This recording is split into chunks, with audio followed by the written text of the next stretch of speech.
Now, if I want to go on the carnivore diet, I'm going to go in. Well, why are you laughing at me? See if you're going to do it. Yeah, I'm thinking about it. I eat a decent amount of red meat these days. Yeah, sure. I mean, I found that it depends. Also, I found that when I combine it with certain things, I feel better. And when I combine it with the typical, let's go out and get a big steak with the carbs and all that, I feel horrible the next day.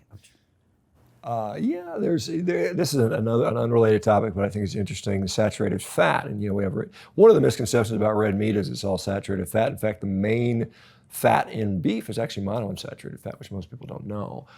Saturated fat's a little bit less. Like monounsaturated is like 48%, and saturated is like 47.6%, and then polyunsaturated is a tiny amount.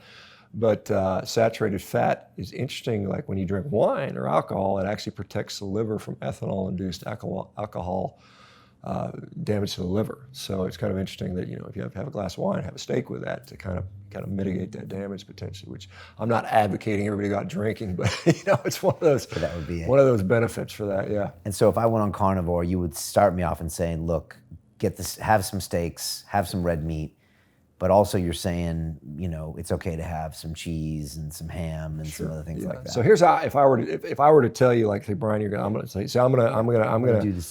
be brave and do a 60-day challenge. Well, what is the right amount of time to give this a try? Yeah, I think somewhere between 60 and 90 days is fair. Anything shorter would not be fair. Yeah, a lot of people take about 2 months to adapt. Most people by a month. That's why in the 30-day thing's easier for people to put in their mind, but really about 90 days is a real fair assessment. What I would say for you or anybody else who want to do it, there's some things you can do to make the transition easier.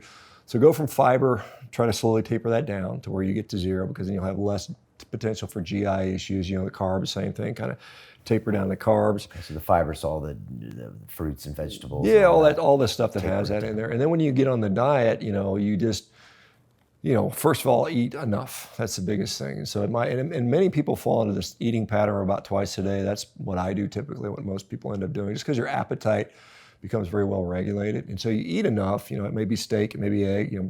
Breakfast might look like a 12-ounce steak and 3 or 4 eggs or something like that potentially. So eggs are part of carnivore. Eggs can be. Some people will have a reaction to eggs, but most people do pretty good with that. Okay. Did you eat all 12 eggs and the bacon and the steak? Yeah, of course. Okay. I wouldn't order it all.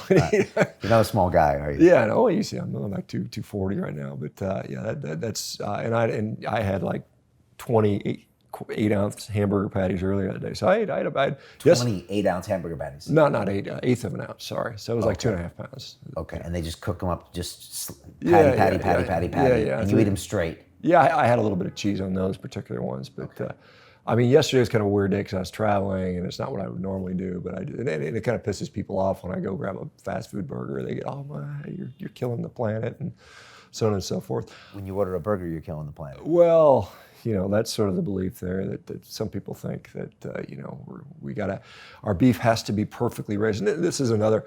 I think as we look for a solution for climate issues, and it's not that we should ignore that. I think we should continue to improve agriculture. There are ranchers now that are actually putting carbon back in the soil. This is actually demonstrated. And the interesting thing is, not only are they doing that, and I just talked to a rancher out of Idaho, his name's Glenn Elzinga at Alder Spring Ranch.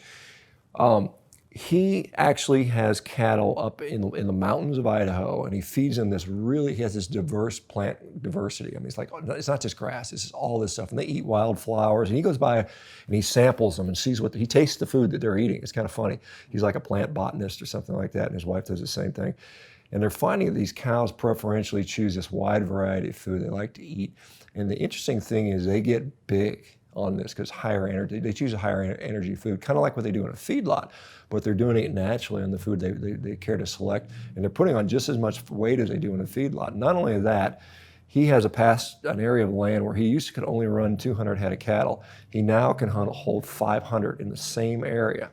So that means we potentially have the capacity to increase our cattle herd, provide more beef, put carbon back in the soil, and feed people and make them potentially healthy. And I know this is not what people want to hear, and they say it's not scalable, but the studies that show it wasn't scalable was assuming standard grass ranging production, which is not what these guys are doing. So these guys are showing, again, there is another option for it. So this is a viable potential solution.